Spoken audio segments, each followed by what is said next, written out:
हमारे प्रधानमंत्री जी सोवियत रूस पहुंच जाते हैं, यूक्रेन पहुंच जाते हैं युद्ध रुकवाने, पर अपने मणिपुर कभी नहीं जाते। आपके मणिपुर में मुख्यमंत्री कुछ नहीं कर पा रहे, ना ही आप कुछ कर पा रहे हैं वहां। मणिपुर में हिंसा अनवरत जारी है। वहां तो डबल इंजन की सरकार है, ट्रिपल इंजन की सरकार है। हमारे प्रधानमंत्री जी सोवियत रूस पहुंच जाते हैं, यूक्रेन पहुंच जाते हैं युद्ध रुकवाने, पर अपने मणिपुर कभी नहीं जाते, जहां अनवरत हिंसा जारी है। प्रधानमंत्री जी, मत भूलिए कि वो एक संवेदनशील सीमावर्ती राज्य है। आपकी लापरवाही, आपकी जिद, आपके तरफ से कोई प्रयास न करना देश के लिए भारी पड़ रहा है। कल ही 5 लोग मार दिए गए। ये अनवरत हिंसा है, एक एक जान की कीमत होती है। आपके मणिपुर में मुख्यमंत्री कुछ नहीं कर पा रहे, ना ही आप कुछ कर पा रहे हैं वहां। मेहरबानी करके मणिपुर जाइए और वहां की जनता से सीधा संवाद करिए, शांति की अपील करिए। ये भारत के हित में नहीं है जो कुछ भी एक सीमावर्ती राज्य में हो रहा है। और सर, हरियाणा में जिस तरह से देखते हैं, देखिए, मैं सिर्फ इतना कह सकता हूं, अनवरत बात चल रही है इंडिया गठबंधन के लोगों में आपसी सीट शेयरिंग की। प्रतीक्षा करनी चाहिए हमको, कौन किसके साथ सीट शेयरिंग हरियाणा में होगी, ये तस्वीर कल परसों तक तो साफ हो जाएगी। सर वही विनेश फोगाट को लेकर चुनाव में टिकट दिए जाने पर बीजेपी का कहना है कि आरोप लगाए जाने की कांग्रेस के षड्यंत्र को लेकर के उनको फंसाया। मैं नहीं समझ पा रहा उसमें षड्यंत्र क्या है। एक बेटी ने कहा है कि उस पर यौन आक्रमण हुआ है, उसके साथ दुर्व्यवहार हुआ है, वो सड़कों पे आई, उसने पत्र लिखा भाजपा की महिला एमपीज को, कोई गई नहीं। उसका बयान आया है विनेश फोगाट का कि भारतीय जनता पार्टी को छोड़ के सबने मेरा साथ दिया, हर राजनीतिक दल ने।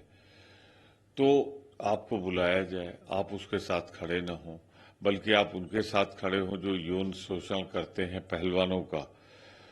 तो अगर वो कांग्रेस जिसकी नेता प्रियंका गांधी उसके साथ खड़ी हुई, राहुल गांधी खड़े हुए, जिसके दीपेंद्र हुड्डा और भूपेंद्र हुड्डा ने साथ दिया, तो उनके साथ अगर चलेगी तो इसमें कॉन्स्पिरेसी क्या है? कॉन्स्पिरेसी तो उन लोगों की है जिन्होंने उसकी आवाज को नहीं सुना, नहीं उठने दिया, वो तो हर दरवाजे पे गई। सर वही कन्हैया मित्तल हैं जिन्होंने जो गाना गाया था, जो राम को लाए हैं हम उनको लाएंगे, तो वो कांग्रेस की तारीफ की है। क्या लगता है कि वो कांग्रेस? अब मैं नहीं जानता भविष्य में क्या होगा। कन्हैया मित्तल जी का मैं अभी देख रहा था, वो कांग्रेस ज्वाइन करना चाहते हैं। ये वही हैं जिन्होंने कहा जो राम को लाए हैं हम उनको लाएंगे। आप इससे अंदाजा लगाइए जिनकी भावनाएं हैं कितना निराश, कुंठाग्रस्त हो रहे हैं भाजपा से मोह भंग हो रहा है उन सभी का जो भाजपा के साथ जुड़े थे। राम मंदिर का वो गीत लिखने वाला अगर आपके पास से जा रहा है तो ये आत्मचिंतन का वक्त है। भारतीय जनता पार्टी सोचो, खत्म हो रहे हो।